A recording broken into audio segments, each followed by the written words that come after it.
mahusay po siya. Kahit po pa po pandemic, mahusay siya.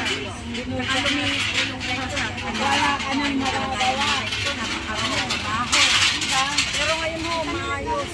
Tingnan nyo, pag nandyan na si Yorme, malinis yan.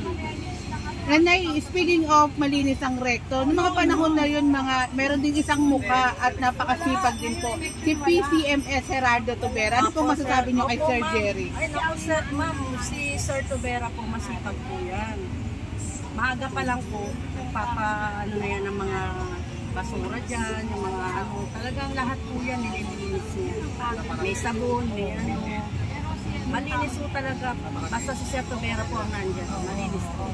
Tsaka mabango din po, ma'am. Opo, ma'am. Wala pong mga nag-iiwan ng isda-isda. Bawal po yun. Pinagbawan ni Sir Tubera yan. Yung mga hahasaw, pinagbawan. Mga kaliskis po, talagang dapat nasa plastic pati nga rin mga po. kanal, ma'am, malinis yan.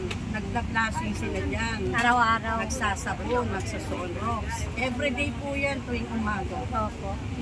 Nung nawala po si Sir Jerry po, ano pong naramdaman niyo? Ayan ma'am, ang daming nagre-reklamo. Kaya bumaho daw, totoo naman.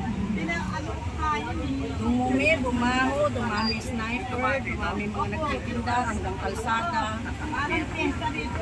May mensahe ka po ba kay Mayor Isko Moreno? Mayor, welcome back po. At kay PCMS Gerardo Tubera. Get well soon po. Gusto namin makabalik kayo dito. Meron po ba kayong panawagan kay PCMS? Yun nga po, Sir Tubera, bumalik na po kayo dito nang maging malinis po ulit ang rekto.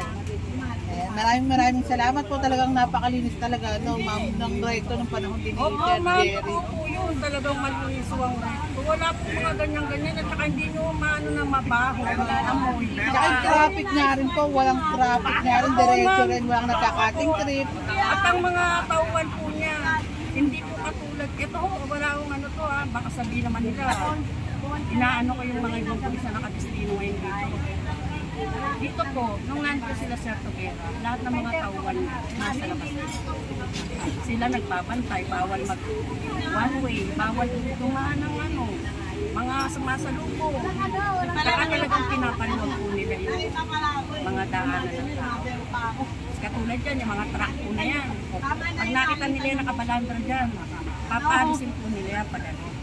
Para hindi po makasagabal sa mga taong dumadaan at sa mga jeep na mga tumaman. Talagang may gobyerno talaga rin po ang Maynila at Divisoria nga po. Meron pa po bang mga magnanakaw na ano dito ngayon, ma'am? Usually, nung nawala sila, dumami na naman sila. Puro reklamo ngayong ano na to, nung nag-iba yung establishment nila. Ma'am, kung sakali pong babalik si Sir Jerry Tubera, agree po ba kayo na babalik siya sa City Hall na para hindi lang dito, kumbaga buong Maynila po ang maging malinis? Pwede naman po, sa smart. Yes po. Opo, pwede po. Basta nandito siya, magiging maayos po yan. Pwede Hindi ba lang ang Divisoria, kundi ang buong Maynila ang malilinis ni Sir Jerry. Pwede ba natin isigaw, Sir Jerry, bumalik ka na? Oo nga, kay Yorme nga sumisigaw kami. Kaya Bumalik ka na, kay Sir Tubera pa kaya. Yan. Yung mga tao dito. Mahal na mahal niyo si Sir Jerry po. Maganda naman po yung pinakita niya dito nung nakadistilo sa Kaya may mahal mga na mahal. nagagalit, may natutuwa nung nawala sila. Pero kami, nalungkot kasi nawala sila. Tapos dumumi nga, gumulo. May mga nagagalit na po yun, mga ayaw talaga ng kaayusan, ng kalinisan Ayun po. talaga yung mga ano. Saka hindi rin yata mga vendor din po dito yan sa Parang mga Divisoria. dayo lang yan. Mga iba dayo naman talaga, yung iba hindi naman talaga dito. Pero mga nag-sniper. Tsaka dagdag ko lang ma'am, ng mga panahon nga rin ni Sir Jerry, talaga yung mga sniper bumabalik pero hindi sila makapasok sa pamumuno ni Sir Jerry dito sa Divisoria. Kilala po ni Sir Tubera yung mga legitimong may-ari ng pwesto. Opo. Kanya pag nag-sniper yung mga dayo, bawal. Opo, bawal talaga. Pinagbawal niya po, lalo na kung hindi naman taga-Maynila. At isigaw natin, PCMS Gerardo Tubera, bumalik ka na. Yes, Yes. Sir Tubera, bumalik na po kayo. Kailangan. namin kayo dito. Opo, kailangan. na kayo dito sa Divisoria. Yes. At sa buong Maynila nga rin po. Opo.